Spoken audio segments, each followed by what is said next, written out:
ഒടുവിൽ സഖാവ് Govindan master CPM സംസ്ഥാന സെക്രട്ടറി തങ്ങളുടെ തെറ്റ് അംഗീകരിച്ചിരിക്കുന്നു, സമ്മതിച്ചിരിക്കുന്നു. തങ്ങൾക്ക് പറ്റിയ പിഴവുകൾ തിരുത്തുവാൻ ഒരുങ്ങിക്കഴിഞ്ഞിരിക്കുകയാണ്. ഒപ്പം സംസ്ഥാന മന്ത്രിസഭ VD സതീശൻ്റെ നേതൃത്വത്തിലുള്ള UDF മന്ത്രിസഭയ്ക്കെതിരെ രൂക്ഷമായ വിമർശനവും അഴിച്ചുവിടുകയാണ്. ഒപ്പം UDF BJP ഡീലിൻ്റെ വ്യക്തമായ തെളിവുകളും നിരത്തി തങ്ങൾക്ക് പറ്റാവുന്നത് ചെയ്യുമെന്ന ഉറപ്പ് നൽകുകയാണ് ഗോവിന്ദൻ മാസ്റ്റർ. അദ്ദേഹത്തിൻ്റെ വാക്കുകൾ ശ്രദ്ധിക്കാം. പുതിയ തീരുമാനങ്ങളും ഇതോടൊപ്പം അദ്ദേഹം പ്രഖ്യാപിക്കുന്നു.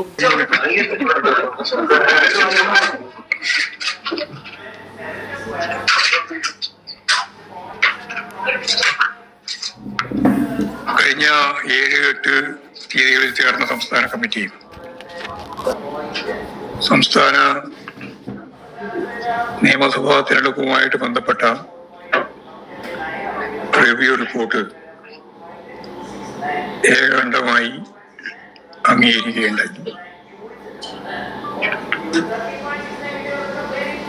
ഇപ്രാവശ്യം ഇടതുപക്ഷ ജനാധിപത്യ മുന്നണി നേരിട്ട പരാജയം ഉൾപ്പെടെയുള്ള കാര്യങ്ങൾ സംബന്ധിച്ച് കേരളത്തിലെ എല്ലാ സംഘടനാ ഘടകങ്ങളുമായി ബന്ധപ്പെട്ട് ആഴത്തിലുള്ള വിമർശനവും സ്വയം വിമർശനവും കേൾക്കണം. അതുകൂടി ചേർത്ത് വേണം സംസ്ഥാന റിവ്യൂ തയ്യാറാക്കാൻ എന്ന് പാർട്ടി ആദ്യം തന്നെ തീരുമാനിച്ചു. ആ അർത്ഥത്തിൽ ഏതാണ്ട് 40,000-ത്തിലധികം ഘടകങ്ങൾ,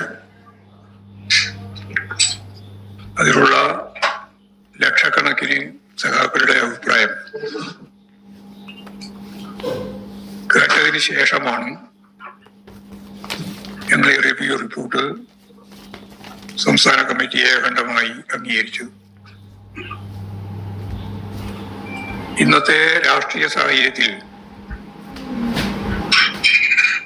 CPM-ന് ഏറ്റെടുക്കാനുള്ള കർമ്മ പദ്ധതികൾ, അതിനായി വിപുലീകൃത സംസ്ഥാന കമ്മിറ്റി, പാർട്ടി സംസ്ഥാന കമ്മിറ്റി മാത്രമല്ല, അതോടൊപ്പം ജില്ലയിലെ പ്രധാനപ്പെട്ട നേതാക്കളായും മറ്റ് മേഖലയിൽ പ്രവർത്തിക്കുന്ന പ്രധാനപ്പെട്ട നേതാക്കളുടെയും ഒരു യോഗം സംസ്ഥാന വിപുലീകൃത യോഗം എന്ന നിലയിൽ ആഗസ്റ്റ് മാസം ചേർന്നു ഭാവി പരിപാടികളെ സംബന്ധിച്ചെല്ലാം വളരെ ഗൗരവപൂർണമായ ഒരു പരിശോധന, അടിസ്ഥാനപരമായ കാര്യങ്ങളിൽ ഉറച്ചു നിന്നുകൊണ്ട് ഇന്നത്തെ വർത്തമാന കാലഘട്ടത്തിന്റെ സവിശേഷതകൾ കൂടി കണക്കിലെടുത്ത് ഇങ്ങനെ നമുക്ക് ഫലപ്രദമായി സംഘടനാ രാഷ്ട്രീയ ധാരണയോടെ മുന്നോട്ടേക്ക് പോകാം എന്നുള്ള കൃത്യമായ പരിപാടിയാണ് ആഗസ്റ്റ് മാസത്തോടുകൂടി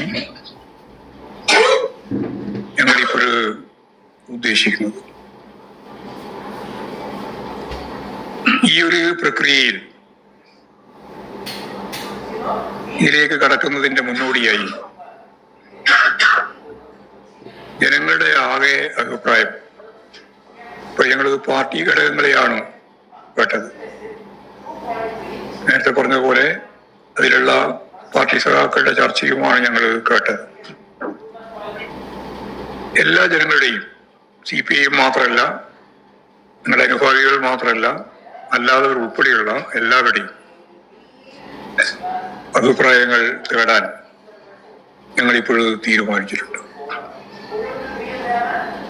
വാട്സപ്പ് നമ്പർ വഴിയും അതുപോലെ തന്നെ മെയിൽ വഴിയെല്ലാം എല്ലാവർക്കും പാർട്ടിയുടെ ഞാൻ ഈ പറഞ്ഞ ഈ കാലഘട്ടത്തെ അഭിമുഖീകരിക്കുന്ന വെല്ലുവിളികൾ എങ്ങനെ നമുക്ക് വിജയകരമായി നേരിടാം, കേരളത്തെ ഇനിയും ഫലപ്രദമായിട്ട് എങ്ങനെ അതിന്റെ സത്പാരമ്പര്യങ്ങൾ അടിസ്ഥാനപ്പെടുത്തി മുന്നോട്ടേക്ക് നയിക്കാം എന്നുള്ള കാര്യത്തിൽ എല്ലാവരുടെയും പൂർണ്ണമായ പിന്തുണ നേടുക. പത്രപ്രവർത്തകർ ഉൾപ്പെടെയുള്ള എല്ലാവരുടെയും, മാധ്യമ മേഖലയിൽ പ്രവർത്തിക്കുന്നവർ ഉൾപ്പെടെയുള്ള എല്ലാവർക്കും അവരുടേതായ അഭിപ്രായങ്ങൾ പറയാനുള്ള ഒരു ജനാധിപത്യ രീതി ഞങ്ങൾ ഇതിലൂടെ കൈകാര്യം ചെയ്യാണ്. ഈ തെരഞ്ഞെടുപ്പിൽ അപ്രതീക്ഷിതമായ വലിയ തിരിച്ചടിയാണ്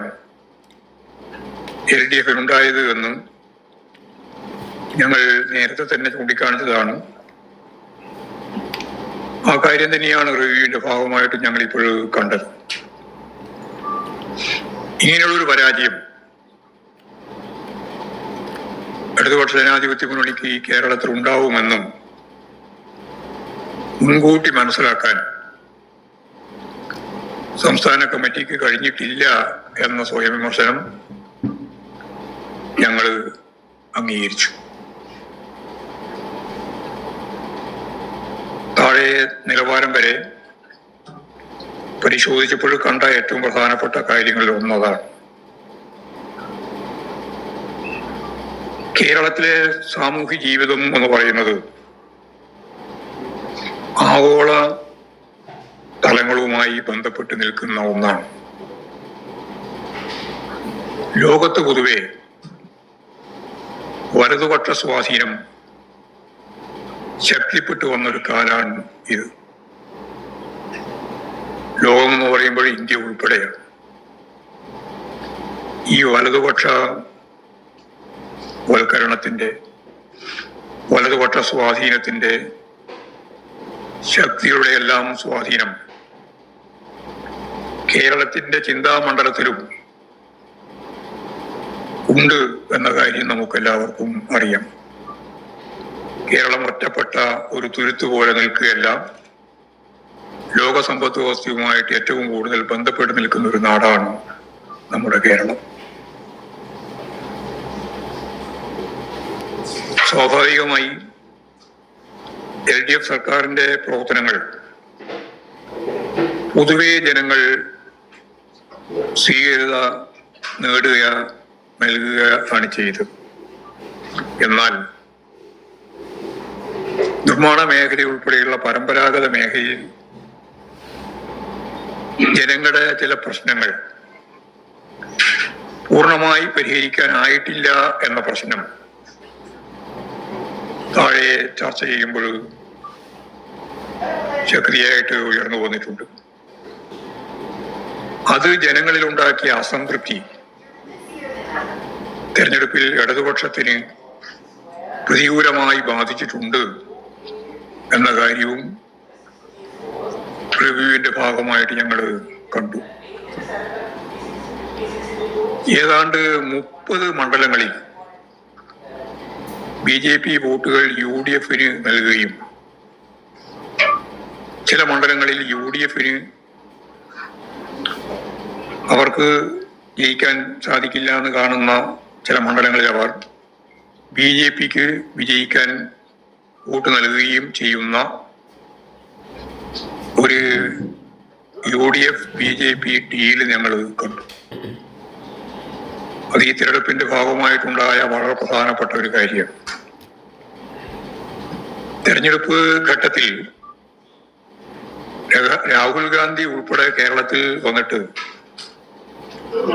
CPM-നെതിരായിട്ട് പ്രസംഗിച്ചത്, പ്രത്യേകിച്ച് ഇടതുപക്ഷ ജനാധിപത്യ മുന്നണിക്കെതിരായി പ്രസംഗിച്ചത് എന്തുകൊണ്ട് പിണറായി വിജയനെ ED അറസ്റ്റ് ചെയ്യുന്നില്ല എന്നാണ്. എന്നാൽ UDF സർക്കാർ അധികാരത്തിൽ വന്ന് ദിവസങ്ങൾ കഴിയുമ്പോഴും കോൺഗ്രസ് BJP ഡീലിന്റെ ഭാഗമായിട്ടുള്ള നിലപാടുകൾ എങ്ങനെയാണ് എന്ന് മനസ്സിലാക്കാൻ നമുക്ക് സാധിക്കത്തക്ക രീതിയിലാണ്. കേരളത്തിലെ കോൺഗ്രസ് നേതൃത്വത്തിന്റെ പ്രേരണയിലാണ് രാഹുൽ ഗാന്ധി പിണറായിക്കെതിരായും കേന്ദ്ര ഏജൻസികൾ ഇടപെടണം എന്ന ആവശ്യവും ഡീലിന്റെ പ്രശ്നവും എല്ലാം പറഞ്ഞതെന്ന് ഇന്ത്യ കൂട്ടായ്മയുടെ യോഗത്തിൽ രാഹുൽ ഗാന്ധി തന്നെ പറഞ്ഞ കാര്യം ഇപ്പോൾ പുറത്തു വന്നിട്ടുണ്ട്. അദ്ദേഹം തന്നെ അത് തുറന്നു പറഞ്ഞിരിക്കുകയാണ്. ലോകത്തിലെ ഏറ്റവും വലിയ ഫാസിസ്റ്റ് നേതാവായ ഹിറ്റ്ലറിൽ നിന്ന് ആവേശം ഉൾക്കൊണ്ടുകൊണ്ടാണ് താൻ പ്രവർത്തിക്കുന്നതെന്നും കോൺഗ്രസിന്റെ നേതാവായ തെലങ്കാന മുഖ്യമന്ത്രി പരസ്യമായ നിലപാട് സ്വീകരിച്ചതായി പത്രങ്ങളിലൊക്കെ വാർത്ത വരികയുണ്ടായി.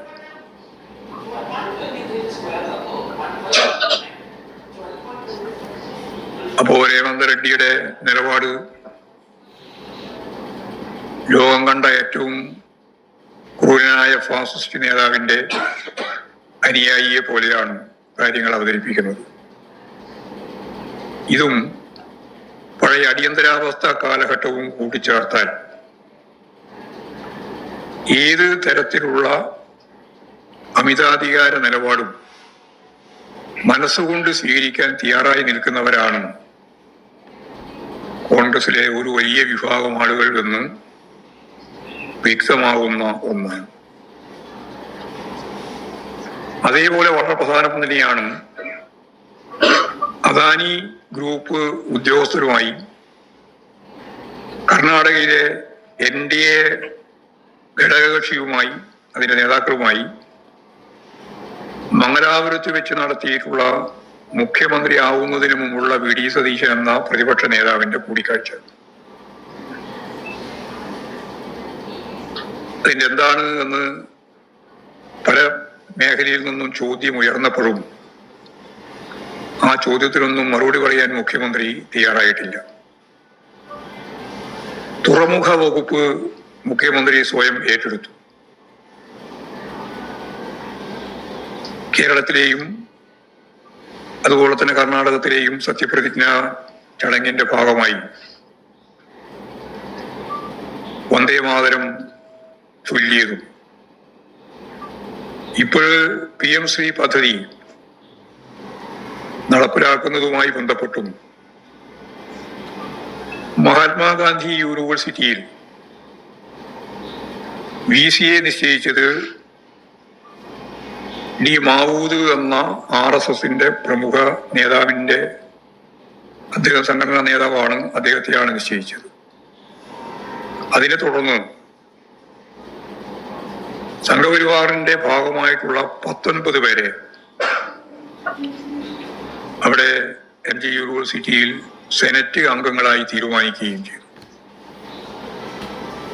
ഗവർണറുടെ ഈ നടപടിക്കെതിരായിട്ട് ഒരക്ഷരം പറയാൻ ഗവൺമെന്റും തയ്യാറില്ല, വിദ്യാഭ്യാസ വകുപ്പ് മന്ത്രി പോലും തയ്യാറില്ല. ഈ കാവ്യവൽക്കരണ നിലപാടിനെതിരായിട്ടുള്ള സമീപനം ഇടതുപക്ഷ ജനാധിപത്യ മുന്നണി എല്ലാ സന്ദർഭത്തിലും ശക്തിയായിട്ട് ഉയർത്തിയതാണ്.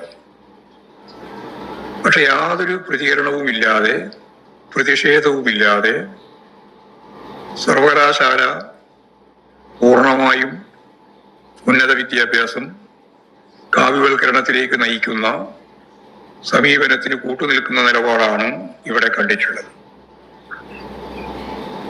ഇപ്പോൾ UDF സർക്കാർ അധികാരത്തിൽ വന്നതിന് ശേഷം നടപ്പിലാക്കിയിട്ടുള്ള കോൺഗ്രസിന്റെയും BJP-യുടെയും ഡീൽ വ്യക്തമാക്കുന്നതാണ് ഈ കാര്യം. കേരളത്തിൽ 3 സീറ്റിൽ BJP ജയിക്കുകയുണ്ടായി. അതീവ ഗൗരവമുള്ള പ്രശ്നം തന്നെയാണ്. ആ റിസൾട്ട് പ്രഖ്യാപിച്ച ദിവസം രാജീവ് ചന്ദ്രശേഖരൻ എന്ന BJP-യുടെ കേരളത്തിലെ നേതാവ് പറഞ്ഞത്, ഞങ്ങൾ ഈ തെരഞ്ഞെടുപ്പിൽ ലക്ഷ്യമിട്ടത് CPM-നെയും ഇടതുപക്ഷ ജനാധിപത്യ മുന്നണിയെയുമാണ് എന്നാണ്. അന്ന് പറയുമ്പോൾ എത്രത്തോളം എന്നുള്ളതിന് ജനങ്ങൾക്ക് വ്യക്തത ഉണ്ടായിരുന്നില്ല. ഞാൻ നേരത്തെ പറഞ്ഞ 30 നിയോജക മണ്ഡലങ്ങളിൽ BJP വോട്ട് UDF അനുകൂലമായിട്ട് മറച്ച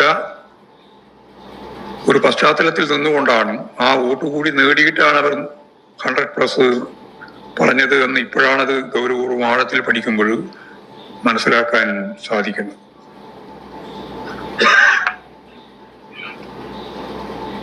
അപ്പോൾ CPIM-ഉം BJP-യുമാണ് ഡീലെന്നുള്ള പ്രചാരണം പുറത്തു നടത്തി കൃത്യമായ അജണ്ട വെച്ച് BJP വോട്ടും കോൺഗ്രസ് വോട്ടും പരസ്പരം കൈമാറുന്ന ഒരു തെരഞ്ഞെടുപ്പായിരുന്നു കഴിഞ്ഞ അസംബ്ലി തെരഞ്ഞെടുപ്പ്. വളരെ പ്രധാനപ്പെട്ട മറ്റൊരു കാര്യം സ്വത്വ രാഷ്ട്രീയവുമായിട്ട് ബന്ധപ്പെട്ടതാണ്. സ്വത്വ രാഷ്ട്രീയ ചിന്തകൾ മുന്നോട്ടേക്ക് വെക്കുന്നത് യഥാർത്ഥത്തിൽ ഇടതുപക്ഷത്തെ CPIM-നെ ദുർബലപ്പെടുത്താൻ തന്നെയാണ്. സ്വാഭാവികമായും വെള്ളം കടക്കാത്ത അറകളെ പോലെ ഓരോരോ ജാതി വിഭാഗത്തെയും സംഘടിപ്പിക്കുക, സ്വത്വത്തെ അടിസ്ഥാനപ്പെടുത്തി, എന്നിട്ട് വർഗീയമായി അതിനെ കൂട്ടിയേർക്കുക. ഈ പ്രക്രിയ കേരളത്തിൽ നടന്നിട്ടുണ്ട്. ഈ സ്വത്വ രാഷ്ട്രീയത്തിന്റെ പ്രശ്നം, അതിന്റെ ചിന്തകൾ ഇടതുപക്ഷ ജനാധിപത്യ മുന്നണിയെ, അതിന്റെ പരാജയത്തെ യഥാർത്ഥത്തിൽ ഈ ചിന്തകളും സ്വാധീനിച്ചു എന്ന് കാണാൻ കഴിയും. ഞങ്ങൾ പരിശോധിച്ചപ്പോഴേ എല്ലാ വിഭാഗങ്ങളിൽ നിന്നും വോട്ടുകൾ കുറേശ്ശെയായിട്ട് LDF-ന് കുറവുണ്ടായിട്ടുണ്ട്. എങ്കിലും ഏതെങ്കിലും ഒരു വിഭാഗം പൂർണ്ണമായിട്ട് ഒന്നിച്ചു നിന്ന് പരാജയപ്പെടുത്തി എന്നൊന്നും പറയാൻ സാധിക്കുന്നതല്ല കേരളത്തിലുടനീളം പരിശോധിച്ചാൽ. എന്നാൽ SIR ന്യൂനപക്ഷങ്ങൾക്ക് ഉണ്ടാക്കിയിട്ടുള്ള ആശങ്ക അത് ലീഗ്, ജമാഅത്ത് ഇസ്ലാമി, കോൺഗ്രസ് കൂട്ടുകെട്ട് നല്ലതുപോലെ ഉപയോഗിച്ചിട്ടുണ്ട്. SIR കൊണ്ടുവന്നത് പിണറായി വിജയൻ ഗവൺമെന്റ് ആണ് എന്നുള്ള കള്ളപ്രചാരവേലയും നടത്തിയിട്ടുണ്ട്. ഇത് ന്യൂനപക്ഷങ്ങളെ ഇടതുപക്ഷ ചേരിയിൽ നിന്ന് മാറ്റാൻ സഹായിച്ചു എന്നുള്ളത് ഞങ്ങൾ കണ്ടെത്തിയ പ്രധാനപ്പെട്ട ഒരു കാര്യമാണ്. മതത്തെ ഉപയോഗിച്ച് വർഗീയ ചേരിതിരിവ് സൃഷ്ടിക്കുന്ന ശ്രമമാണ് മുസ്ലിം ലീഗ് നടത്തിയത്. മതനിരപേക്ഷ കേരളത്തിൽ വളരെ അപകടകരമായ ഒന്നാണ് ഇത്. ദൂരവ്യാപകമായ ഫലമുളവാക്കുന്ന ഒന്നുകൂടിയാണ്. മതനിരപേക്ഷ ഉള്ളടക്കത്തെ അംഗീകരിച്ചുകൊണ്ടുള്ള സമീപനമായിരുന്നു മുമ്പെല്ലാം ലീഗ് കൈകാര്യം ചെയ്യുന്നത്. എന്നാൽ അത് മാറ്റി മതത്തെ ഉപയോഗിച്ച് വർഗീയ ചേരിതിരിവിന് അതിന്റെ ഗുണഭോക്താവ് എന്ന രീതിയിൽ കോൺഗ്രസും അതിന്റെ ഒപ്പം നിൽക്കുന്ന നിലയാണ് സ്വീകരിച്ചത്. ഇത് കേരളത്തിൽ ദൂരവ്യാപകമായ ഫലമുളവാക്കുമെന്ന് ഞങ്ങൾ കാണുകയാണ്. 3 സീറ്റുകൾ ലഭിച്ച BJPക്ക് കഴിഞ്ഞ പ്രാവശ്യം പാർലമെന്റ് തെരഞ്ഞെടുപ്പിൽ കിട്ടിയിട്ടുള്ള വോട്ടിനേക്കാൾ 6% കുറവുണ്ട് എന്നതും ഒരു വസ്തുതയാണ്. ആ കുറവ് അവരുടെ പാർട്ടിയുടെ ഭാഗത്ത് വന്ന ഏതെങ്കിലും ഒരു ഒഴിച്ചുപോക്കാണെന്നല്ല കാണുന്നത്. ഞാൻ നേരത്തെ പറഞ്ഞ പോലെ 10-30 മണ്ഡലങ്ങളിൽ ആ വോട്ട് കോൺഗ്രസിന് നൽകുന്ന നിലയുണ്ടായി എന്നുള്ളതാണ്. അപ്പൊ കുറവുണ്ടായിട്ടുണ്ട്. പക്ഷേ ആ കുറവ് എങ്ങനെയാണ് എന്ന് സൂക്ഷ്മമായി പരിശോധിക്കുമ്പോൾ ഈ രീതി കാണാൻ കഴിയും. ഈ BJP ജയിച്ച 3 മണ്ഡലങ്ങളിലും UDF 3-ാം സ്ഥാനത്തായി. അപ്പൊ അതിന്റെ പ്രത്യുപകാരം എന്ന രീതിയിൽ BJPയെ ജയിപ്പിക്കുന്നതിന് കോൺഗ്രസ് എടുത്ത നിലപാട് കൂടി ചേരുമ്പോഴാണ് ഞാൻ ഈ പറഞ്ഞ ഡീലിന്റെ അർത്ഥം പൂർണ്ണമായിട്ട് മനസ്സിലാക്കാൻ കഴിയുക.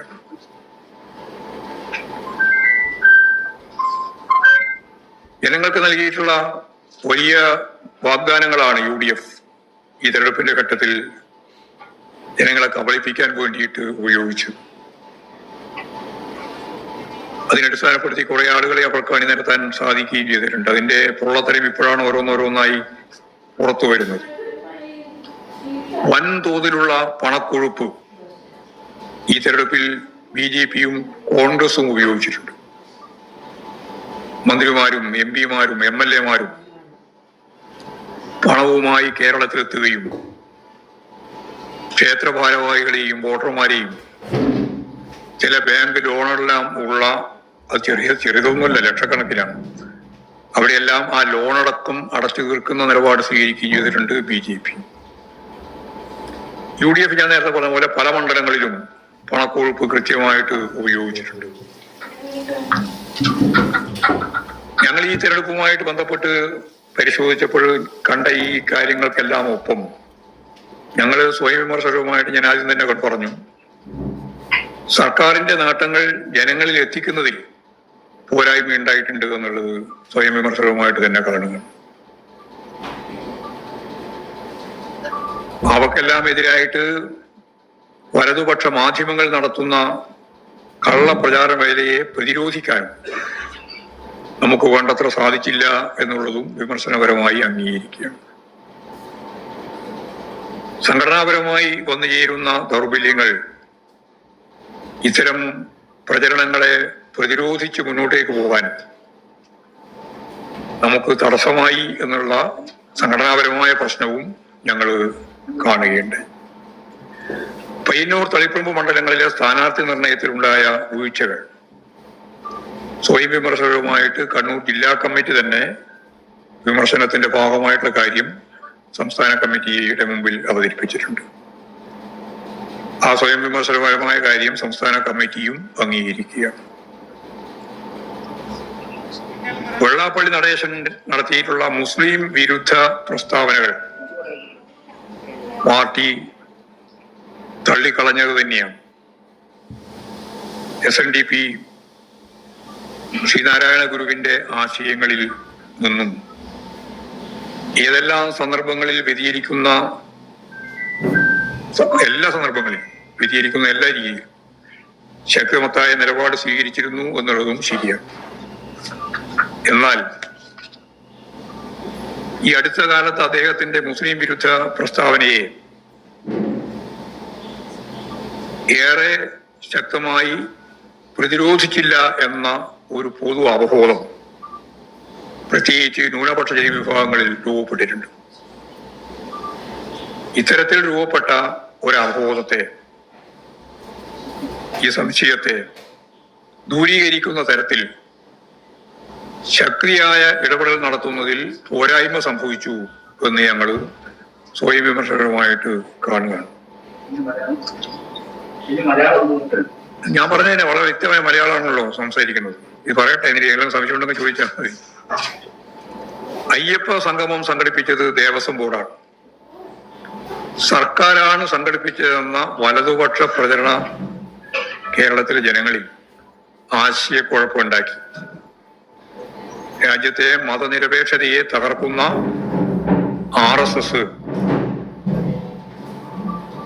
യഥാർത്ഥത്തിൽ ഇതിനെ ശക്തിയായിട്ട് എതിർക്കുന്ന സമീപനമാണ് സ്വീകരിച്ചത്. ഇതിൽ വളരെ പ്രധാനപ്പെട്ട ഒരു പ്രശ്നമായിട്ട് അതിനെ കണ്ടത് RSSന്റെ ഇന്ത്യയിലെ ഏറ്റവും പ്രമുഖനായ വക്താവ് UPയുടെ മുഖ്യമന്ത്രി യോഗി ആദിത്യനാഥിന്റെ സന്ദേശം വലിയ രീതിയിലുള്ള ചർച്ചക്ക് ഇട നൽകിയ രീതിയിൽ ആ സന്ദേശം അവിടെ വായിച്ചു എന്നത് ശരിയായിരുന്നില്ല എന്ന നിലപാടാണ് ഞങ്ങൾ സ്വീകരിക്കുന്നത്. സർക്കാരാണ് അയ്യപ്പ സംഗമം സംഘടിപ്പിച്ചതെന്ന വ്യാപകമായ പ്രചാരവേല ശരിയായിരുന്നില്ല. ദേവസ്വം ബോർഡായിരുന്നു ഇതിനു മുമ്പും ഇതുപോലെ സംഗമങ്ങൾ സംഘടിപ്പിച്ചിട്ടുണ്ട്. അവിടെ ആ സംഗമം സംഘടിപ്പിച്ചതിൻ്റെ ഒന്നും ഭാഗമായിട്ട് പ്രശ്നങ്ങൾ ഉണ്ടായിരുന്നില്ല. അപ്പോൾ ഇപ്പോഴും വ്യാപകമായ രീതിയിലുള്ള ഈ പ്രചാരവേല നമുക്ക് യഥാർത്ഥത്തിൽ അതിൻ്റെ ഒപ്പം ഈ യോഗി ആദിത്യനാഥിന്റെ സന്ദേശവായനയും കൂടി വന്നപ്പോ ഈ അവബോധം കൂടുതൽ ശക്തിപ്പെടുന്ന നില ഉണ്ടാവുകയാണ് ചെയ്തത്. ശബരിമല സ്വർണ്ണക്കൊള്ള കേസിൽ കുറ്റാരോപിതനായ എ പത്മകുമാറിനോട് പാർട്ടി വിശദീകരണം ചോദിക്കുകയും എല്ലാ പ്രവർത്തനങ്ങളിൽ നിന്നും മാറ്റി നിർത്തുകയും ചെയ്തിരുന്നു ജയിലിൽ നിന്ന് വന്നതിന് ശേഷം. എന്നാൽ ആരോപണം ഉണ്ടായ ഘട്ടത്തിൽ തന്നെ കർശനമായ നടപടി സ്വീകരിച്ചില്ല എന്ന എതിരാളികളുടെ പ്രചരണം തെരഞ്ഞെടുപ്പിൽ നമ്മെ ബാധിച്ചിട്ടുണ്ട്. ഈ കാര്യവും ഞങ്ങൾ ചൂണ്ടിക്കാണിക്കുകയാണ്. ഇപ്പൊ UDF സർക്കാർ അധികാരത്തിലെത്തിയിട്ട് 3 ആഴ്ച മാത്രമേ ആയിട്ടുള്ളൂ. സർക്കാരിനെ വിലയിരുത്താനുള്ള സമയമായിട്ടില്ലെങ്കിലും ചെയ്യുന്നതെല്ലാം അടിമുടി പരിശോധിച്ചാൽ വാഗ്ദാന ലംഘനവും ജനവിരുദ്ധവുമായ നിലപാടുകളാണ്. ബന്ധുക്കളെയും സ്വന്തക്കാരെയും ഇതിന്റെ ഭാഗമാക്കി മാറ്റുന്നതിന് വേണ്ടിയുള്ള പ്രവർത്തനമാണ് ആദ്യം തന്നെ തുടങ്ങിയത്. അതിന്റെ ഭാഗമായി ബെന്നി തോമസ് ഇപ്പോഴും രാജിവെച്ചു. സണ്ണി ജോസഫിന്റെ വെൽനസ് സ്റ്റാഫിലെ പ്രധാനപ്പെട്ട ഉദ്യോഗസ്ഥ. സത്യം പറഞ്ഞാൽ സണ്ണി ജോസഫ് അല്ല രാജിവെക്കേണ്ടത്. സത്യപ്രതിജ്ഞാ ലംഘനം നടത്തിയത്, സ്വജനപക്ഷപാതം നടത്തിയിട്ടുള്ളത് മന്ത്രിയാണ്. മന്ത്രി രാജിവെക്കുന്നതിന് പകരം മന്ത്രി നിശ്ചയിച്ച ആൾ രാജിവെച്ചിട്ട് എന്താ കാര്യം? അതൊരു വളരെ ഗൗരവതരമായ സത്യപ്രതിജ്ഞാ ലംഘനമായിരുന്നു എന്ന് നമുക്ക് മനസ്സിലാക്കാൻ സാധിക്കുന്നതാണ്. അതിനെ ന്യായീകരിച്ചുകൊണ്ടാണ് ആദ്യം രംഗത്ത് വന്നത്. പിന്നീടാണ് ഗത്യന്തരമില്ലാതെ രാജിവെപ്പിക്കുന്ന നില സ്വീകരിച്ചത്. രാജിവെക്കുകയല്ല, രാജിവെപ്പിക്കുന്ന നില സ്വീകരിച്ചത്. ഇതുപോലുള്ള ഓരോരോ പരിപാടികൾ എടുത്ത് പരിശോധിച്ച് നോക്കിയാൽ നെഹ്റുവിൻ സാമ്പത്തിക നയമാണ് ഞങ്ങൾ നടപ്പിലാക്കാൻ പോകുന്നത് എന്നാണ് വി.ഡി. സതീശൻ പറഞ്ഞത്. നെഹ്റുവിൻ സാമ്പത്തിക ശാസ്ത്രത്തിന്റെ ഏറ്റവും അടിസ്ഥാനപരമായിട്ടുള്ള കാര്യം പൊതുമേഖലാ സ്ഥാപനങ്ങളുടെ സംരക്ഷണമാണ്, രൂപീകരണം. ഞാൻ ക്ഷേത്രം പണിയാൻ പോകുന്നു എന്ന്, അമ്പലം നിർമ്മിക്കാൻ പോവുകയാണ് എന്ന് ഇന്ത്യൻ പ്രധാനമന്ത്രിയായിരുന്ന ജവഹർലാൽ നെഹ്റു പറഞ്ഞപ്പോൾ പലരും കരുതി എന്തൊരു കഥ, ഭൗതികവാദിയായ ഒരു രാഷ്ട്രീയ നേതാവാണ് ജവഹർലാൽ നെഹ്റു. ചരിത്രപരമായ ഭൗതികവാദത്തെ അടിസ്ഥാനപ്പെടുത്തിയിട്ട് ഗ്രന്ഥരചന നടത്തിയ ഇന്ത്യയിലെ ഏറ്റവും പ്രധാനപ്പെട്ട ചരിത്ര പണ്ഡിതനാണ്, ചരിത്ര രചയിതാവാണ് യഥാർത്ഥത്തിൽ ജവഹർലാൽ നെഹ്റു. ആ ജവഹർലാൽ നെഹ്റു അമ്പലം പണിയുകയാണോ എന്ന് ചോദിച്ചപ്പോൾ അദ്ദേഹം വളരെ ലളിതമായിട്ട് പറഞ്ഞു, ഞാൻ പണിയുന്ന ക്ഷേത്രങ്ങൾ, അമ്പലങ്ങൾ ആരാധനക്ക് വേണ്ടിയുള്ളതല്ല, അത് പൊതുമേഖലാ സ്ഥാപനങ്ങളാണ്. ആ പൊതുമേഖലാ സ്ഥാപനങ്ങൾക്ക് വേണ്ടിയിട്ട് തൻ്റെ അധികാരവും പദവിയും തൻ്റെ ശേഷിയും കഴിവും ഉപയോഗിച്ച ഏറ്റവും പ്രമുഖനായ രാഷ്ട്രീയ നേതാവാണ്, ചരിത്രകാരനാണ്, പണ്ഡിതനാണ് ജവഹർലാൽ നെഹ്റു. ഈ നെഹ്റുവിന്റെ പേരുപയോഗിച്ചുകൊണ്ടാണ് വി.ഡി. സതീശൻ ഞങ്ങൾ ഇടതുപക്ഷമാണ് എന്നും നെഹ്റുവിയൻ സംവിധാനമാണ് ഞങ്ങൾ കൈകാര്യം ചെയ്യുന്നത് എന്നും പറഞ്ഞത്.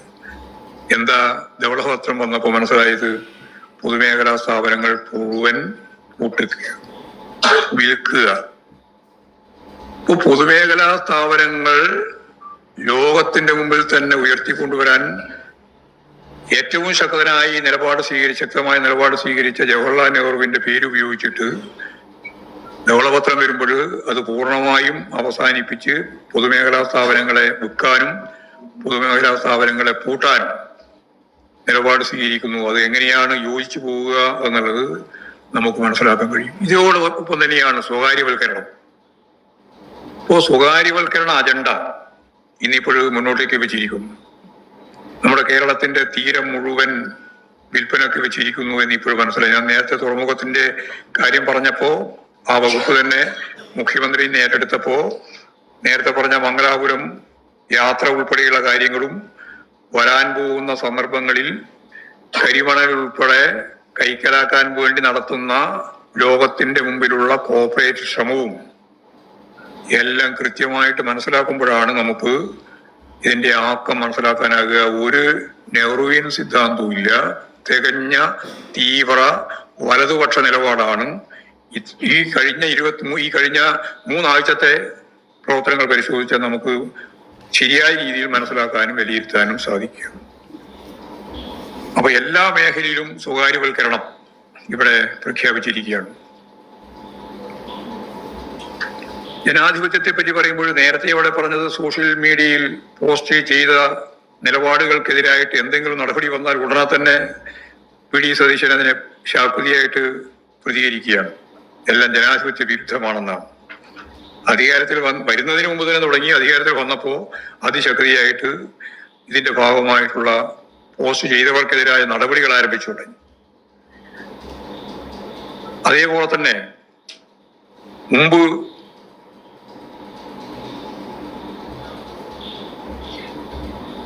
നടപടിക്ക് വിധേയപ്പെട്ടിട്ടുള്ള IAS ഉദ്യോഗസ്ഥന്മാർ ഉൾപ്പെടെയുള്ളവരെ തിരിച്ചെടുത്തിരിക്കുക. അതിങ്ങനെ തിരിച്ചെടുക്കുന്നത് ഒരു വലിയ ബാധകമാണ് എന്ന് ഞാനിപ്പോൾ പറയുന്നില്ല. പക്ഷെ തിരിച്ചെടുക്കപ്പെട്ടവരെ RSS അജണ്ട നടപ്പിലാക്കാൻ കഴിയുന്ന വകുപ്പിൽ തന്നെ അതിന്റെ മേധാവിയായിട്ട് നിയമിക്കുകയാണ്. സംഘവിഭാഗത്തിന്റെ ഭാഗമായിട്ടാണ് അവരൊക്കെ നിലകൊള്ളുകയും പ്രവർത്തിക്കുകയും ചെയ്യുന്നത് എന്നുള്ളതാണ് വാർത്താ മാധ്യമങ്ങളിലൂടെ കേൾക്കാനും മനസ്സിലാക്കാനും സാധിക്കുന്നത്. അപ്പോൾ സ്വാഭാവികമായിട്ടും ഗവർണർ നിർദ്ദേശിക്കുന്ന ആളെ നേരത്തെ പറഞ്ഞ പോലെ വൈസ് ചാൻസലർ ആക്കുന്നു. ഇപ്പോഴ് ഉന്നത വിദ്യാഭ്യാസം കൈകാര്യം ചെയ്യേണ്ടുന്ന ഏറ്റവും പ്രധാനപ്പെട്ട ഉന്നത തലത്തിലേക്ക് അവർ പറയുന്നവരെ നിശ്ചയിച്ചു കൊടുക്കുന്നു എന്നുള്ളതാണ് ഇപ്പോൾ വന്നിട്ടുള്ള ഏറ്റവും ഗൗരവമുള്ള പ്രശ്നം. വന്യജീവി ശല്യമായിരുന്നു കഴിഞ്ഞ കാലത്ത് ഏറ്റവും ശക്തമത്തായ രീതിയിൽ കേരളത്തിൽ മലയോര മേഖലയിൽ ഉയർത്തിയിട്ടുള്ള UDFന്റെ ഒരു അജണ്ട. ഇപ്രാവശ്യം അധികാരത്തിൽ വന്നിട്ട് ഇത്രയേ ദിവസമായിട്ടുള്ളൂ. 5 പേരുടെ ജീവനാണ് വന്യജീവി സംഘർഷത്തിന്റെ ഭാഗമായിട്ട് അവസാനിപ്പിക്കേണ്ടി വന്നത്. ഇപ്പോഴും മന്ത്രി പറയുന്നത് നിങ്ങളെല്ലാം കേട്ടതാണ്, നമ്മൾ പരിഹസിക്കുകയാണ്. മന്ത്രിയെ മാറിയിട്ടുള്ളൂ, ഉദ്യോഗസ്ഥരും ആനയും മാറിയിട്ടില്ല. അപ്പോ എത്ര ലാഘവത്തോടുകൂടിയാണ് മനുഷ്യജീവൻ പൊലിഞ്ഞുകൊണ്ടിരിക്കുന്ന ഈ വന്യജീവി അതിക്രമത്തിന്റെ ഭാഗമായിട്ടുള്ള കാര്യം കൈകാര്യം ചെയ്യുന്നത് എന്ന് പറയാൻ വേണ്ടി ഞാൻ ഇത്രയും കാര്യങ്ങൾ പറഞ്ഞു എന്നുള്ളത്. ജനങ്ങളെ പരിഹസിക്കുന്ന നിലപാടാണ് മന്ത്രി തന്നെ സ്വീകരിക്കുന്നത്. മുനമ്പം പ്രശ്നം 10 മിനിറ്റ് കൊണ്ട് പരിഹരിക്കാൻ കഴിയും എന്നായിരുന്നു വി.ഡി. സതീശൻ മുമ്പ് പറഞ്ഞത്. അതിപ്പോഴും നടപ്പിലാക്കുന്നതിനെ സംബന്ധിച്ച് ആലോചിക്കാനേ സാധിക്കുന്നില്ല എന്നുള്ളതാണ് സ്ഥിതി.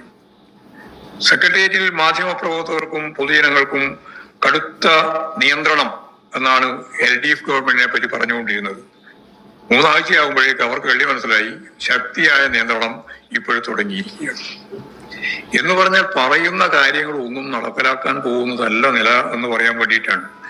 പിന്നെ കേന്ദ്ര സംസ്ഥാന സർക്കാരുകൾ ചേർന്ന് പാർട്ടി നേതാക്കൾക്കെതിരായിട്ടുള്ള കടന്നാക്രമം ശക്തിയായിട്ട് ആരംഭിച്ചിട്ടുണ്ട് എന്ന് നിങ്ങൾക്കറിയാം. അങ്ങനെയുള്ളൊരു വേട്ടയാടലിന്റെ ഭാഗമായിട്ടാണ് പ്രതിപക്ഷ നേതാവിന്റെ വീട് ED റെയ്ഡ് ചെയ്യുന്ന സ്ഥിതിയിലേക്കും, അതുപോലെ തന്നെ കരുവന്നൂർ ബാങ്ക് കേസിൽ ഏത് കേസിലും പ്രതികളുണ്ടാവും, പക്ഷെ ഒരു പാർട്ടിയെ തന്നെ പ്രതിയാക്കുക. കരുവന്നൂർ ബാങ്കിൽ ഉണ്ടായിരുന്ന പ്രശ്നങ്ങൾ ഏതാണ്ട് പരിഹരിച്ച് നല്ല രീതിയിൽ മുന്നോട്ടേക്ക് പോവുകയാണ് ആ ബാങ്ക്. ആ ബാങ്കിന്റെ കേസിന്റെ ഭാഗമായിട്ട് അവിടെ പ്രതിയായി 68ാം പ്രതിയായിട്ട് CPIMന്റെ ജില്ലാ സെക്രട്ടറി, അങ്ങനെയാണ് പ്രതി. ആരാണോ ജില്ലാ സെക്രട്ടറി ആ ജില്ലാ സെക്രട്ടറി പ്രതി എന്ന രീതിയിൽ ഇപ്പോഴും ED കൃത്യമായിട്ട് അവരെ കൂടി വിളിക്കുന്നതിന് വേണ്ടി തീരുമാനിച്ചിരിക്കുകയാണ്. കേന്ദ്ര സംസ്ഥാന ഗവൺമെന്റുകളുടെ ഈ തെറ്റായ നയങ്ങളെ തുറന്നു കാട്ടി ശക്തമായ പ്രക്ഷോഭം തന്നെ നടത്തേണ്ടി വരും. രാഷ്ട്രീയമായ കാര്യങ്ങളാണ് എന്ന് കണ്ടുകൊണ്ട് തന്നെ നിയമപരവും രാഷ്ട്രീയവുമായ നിലപാട് കരുവന്നൂർ ബാങ്ക് ഉൾപ്പെടെയുള്ള EDയുടെ കടന്നാക്രമത്തെ പ്രതിരോധിക്കുന്നതിന് വേണ്ടിയുള്ള ജനകീയ പ്രക്ഷോഭങ്ങൾ രൂപപ്പെടുത്തേണ്ടി വരും. സംസ്ഥാന കമ്മിറ്റി അംഗീകരിച്ചിട്ടുള്ള ഈ റിവ്യൂ റിപ്പോർട്ട് താഴെ വരുന്ന ഇന്നു മുതൽ റിപ്പോർട്ട് ആരംഭിക്കുകയാണ്. ഘടകങ്ങളിൽ എല്ലാ ഘടകങ്ങളിലും ഈ കാര്യങ്ങൾ ചർച്ച ചെയ്തിട്ടുണ്ട്. നേരത്തെ ചർച്ച ചെയ്യുക മാത്രമാണ് ചെയ്തത്. ആ ചർച്ചകൾക്കെല്ലാം ജില്ലാ കമ്മിറ്റിയിലും ഏരിയ കമ്മിറ്റിയിലും ലോക്കൽ കമ്മിറ്റിയിലും ബ്രാഞ്ചിലുമൊക്കെ ഈ റിവ്യൂ കൂടി ഫലപ്രദമായിട്ട് പാർട്ടി മെമ്പർഷിപ്പിലുടനീളം റിപ്പോർട്ട് ചെയ്ത് എല്ലാ ഘടകങ്ങളിലും ചർച്ച ചെയ്ത് നേരത്തെ ചർച്ച ചെയ്തതിൽ ഉൾപ്പെടെയുള്ള കാര്യങ്ങൾക്ക് മറുപടി പറയണം എന്നിപ്പോഴും സംസ്ഥാന കമ്മിറ്റി തീരുമാനിച്ചിട്ടുണ്ട്. നേരത്തെ മറുപടി പറഞ്ഞിരുന്നില്ല, ചർച്ച മാത്രമേ കേട്ടിട്ടുള്ളൂ. ആ ചർച്ചക്കെല്ലാം മറുപടി പറഞ്ഞുകൊണ്ട് റിവ്യൂ റിപ്പോർട്ട് ചർച്ച ചെയ്ത് എല്ലാ ഘടകങ്ങളും പൂർത്തിയാക്കണം എന്ന് തീരുമാനിച്ചിട്ടുണ്ട്. അപ്പോൾ കേരളത്തിലെ ഇടതുപക്ഷത്തിനേറ്റ ഈ കനത്ത തിരിച്ചടി കൃത്യമായിട്ട് മനസ്സിലാക്കിക്കൊണ്ട് നമുക്ക് എങ്ങനെ സംഘടനാപരമായി, രാഷ്ട്രീയമായി, പ്രത്യയശാസ്ത്രപരമായി കേരളത്തിലെ ജനങ്ങളെ അതിന് ഉതകുന്ന രീതിയിൽ നമ്മുടെ സംഘടനയെ മാറ്റി മുമ്പോട്ടേക്ക് നയിക്കാനാവുമെന്നുള്ള കാര്യം ചർച്ച ചെയ്യാൻ വേണ്ടിയിട്ടാണ് ഞാൻ നേരത്തെ പറഞ്ഞ വിപുലീകൃത സംസ്ഥാന കമ്മിറ്റി എന്ന് ഞാൻ പറഞ്ഞത്. അപ്പോൾ ഞങ്ങൾ മുന്നോട്ടേക്ക് വേണ്ട ആശയങ്ങളും പ്രവർത്തന പദ്ധതികളും എന്തായിരിക്കണമെന്ന് സംബന്ധിച്ചുള്ള വൈവിധ്യങ്ങളായ അഭിപ്രായങ്ങളാണ് ഇതിനകം ഒരുപാട് ഞങ്ങൾ കിട്ടിയിട്ടുണ്ട്. ഇനിയും ഞാൻ നേരത്തെ പറഞ്ഞതുപോലെ ഞങ്ങൾക്ക് ലഭിക്കുന്നതിനാവശ്യമായ ഒരു സംവിധാനമാണ് ഞാൻ പോർട്ടലായാലും അതുപോലെ തന്നെ പറഞ്ഞിട്ടുള്ള വെബ്സൈറ്റ് ആയാലും അതുപോലെ നമ്മുടെ ഫോണിന്റെ ഭാഗമായിട്ട് വരുന്ന വാട്സപ്പ് ഉൾപ്പെടെയുള്ള സംവിധാനം ഉപയോഗിച്ച് തീർക്കാൻ ഉദ്ദേശിക്കുന്നത്. അപ്പോൾ നാട്ടിലും വിദേശത്തുമുള്ള CPM അനുഭാവമുള്ളവർ മാത്രമല്ല, അല്ലാത്തവരുമായ മുഴുവൻ മലയാളികളും അവർക്ക് അവരുടേതായ അഭിപ്രായങ്ങളും നിർദ്ദേശങ്ങളും ഞങ്ങളിൽ എത്തിക്കാൻ സാധിക്കും. അതെല്ലാം ഞങ്ങൾ പരിഗണിക്കും. യുവാക്കൾ, വിദ്യാർത്ഥികൾ, അതുപോലെ തന്നെ യുവതികൾ, ട്രാൻസ്ജെൻഡർമാർ, അതുപോലെ തന്നെ അധ്വാനിക്കുന്ന വിവിധ തലങ്ങളിലുള്ള തൊഴിലാളി ജനവിഭാഗങ്ങൾ, അവരുടെ എല്ലാം അഭിപ്രായം, അവരുടെ എല്ലാം ഈ ഞാൻ നേരത്തെ ചൂണ്ടിക്കാണിച്ചതുപോലെ ഇന്നത്തെ കാലഘട്ടത്തിന്റെ വെല്ലുവിളി ഏറ്റെടുക്കാൻ പ്രാപ്തി എങ്ങനെ മുന്നോട്ട് നയിക്കാൻ പ്രാപ്തി നേടാൻ സാധിക്കുമെന്നുള്ള കാര്യം വെച്ചുകൊണ്ടുള്ള തുറന്ന മനസ്സോടുകൂടിയുള്ള അഭിപ്രായങ്ങൾ ഞാൻ നേരത്തെ പത്രപ്രവർത്തകരെ കൂടി പറഞ്ഞതുപോലെ അവരെല്ലാം ഞങ്ങൾ തീർച്ചയായിട്ടും അതെല്ലാം വിലമതിക്കുന്ന അഭിപ്രായങ്ങളായിട്ട് പരിഗണിക്കും എന്നുള്ളതാണ് പറയാനുള്ളത്. ഞങ്ങൾ പുതുവഴികൾ എന്ന പേരിൽ ഒരു ഇമെയിൽ, വാട്സപ്പ്, വെബ്സൈറ്റ്, അതുപോലെ തന്നെ മൊബൈൽ ആപ്പ് എന്നിവ വഴി നിർദ്ദേശങ്ങൾ സമർപ്പിക്കണം എന്നാണ് പറഞ്ഞിട്ടുള്ളത്. അതിലിപ്പോൾ 7999477168 എന്ന വാട്സപ്പ് നമ്പറും പുതുവഴികൾ@gmail.com എന്ന മെയിൽ ഐഡിയും ഇതിനു വേണ്ടി ഉപയോഗിക്കാൻ സാധിക്കുന്നതാണ്. ഞാൻ പറയാം, ഒന്നുകൂടി 7999477168 7 ഒന്നാമത്തെ 7 അല്ലേ? 999 എടുത്താൽ മതി. 3 999477716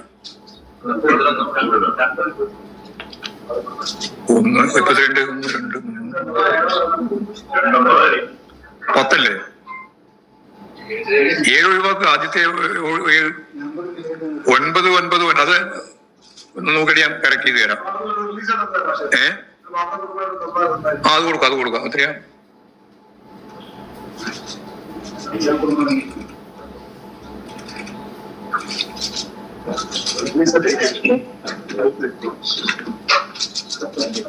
അത് പുതുവഴികൾ @gmail.com എന്നുള്ളതാണ് മെയിൽ ഐഡിയ.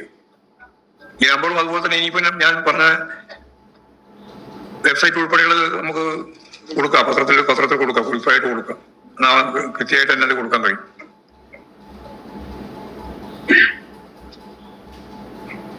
അപ്പോ പാർട്ടി സംഘടനാപരമായി കൂടുതൽ കരുത്താർജിക്കുന്നതിന് വേണ്ടിയുള്ള നടപടിക്രമങ്ങളാണ് ഇനി പാർട്ടി ആലോചിക്കാനും തീരുമാനിക്കാനും പോകുന്നത്. ഞങ്ങളെ സംബന്ധിച്ചിടത്തോളം പണ്ട് 1977 ഏറ്റവും കുറഞ്ഞ നില CPM-ന് അസംബ്ലിയിൽ ഉണ്ടായത്. 17 സീറ്റ് മാത്രമേ ഉണ്ടായിരുന്നു. അന്ന് എല്ലാ പാർലമെന്റ് മണ്ഡലങ്ങളിലും ഞങ്ങൾ പരാജയപ്പെട്ടു. അതിനെല്ലാം അതിജീവിച്ചുകൊണ്ട് പിന്നീട് CPIM-ഉം ഇടതുപക്ഷ ജനാധിപത്യ മുന്നണിയും 6 സർക്കാരുകൾക്ക് രൂപം കൊടുക്കാനും നേതൃത്വം കൊടുക്കാനും സാധിച്ച രീതിയിൽ ഉയർന്നു വന്നിട്ടുണ്ട്.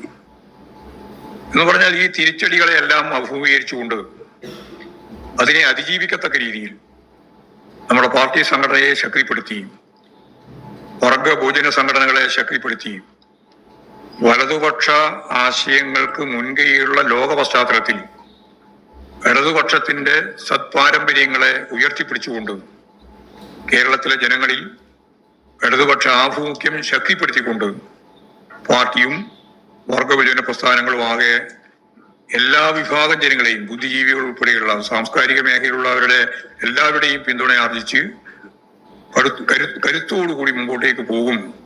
ഇപ്പൊ നമുക്കറിയാം, ഒരു ഘട്ടത്തിൽ സാഹിത്യ നായകന്മാരെ പോലുള്ള ആളുകൾ പറഞ്ഞത് ഏതാനും 10 കൊല്ലമായില്ലേ, ഇനിയൊരു മാറ്റം വേട്ടെ എന്ന ചോദ്യം അതൊക്കെ സമൂഹത്തിൽ സ്വാധീനം ചെലുത്തിയിട്ടുണ്ട്.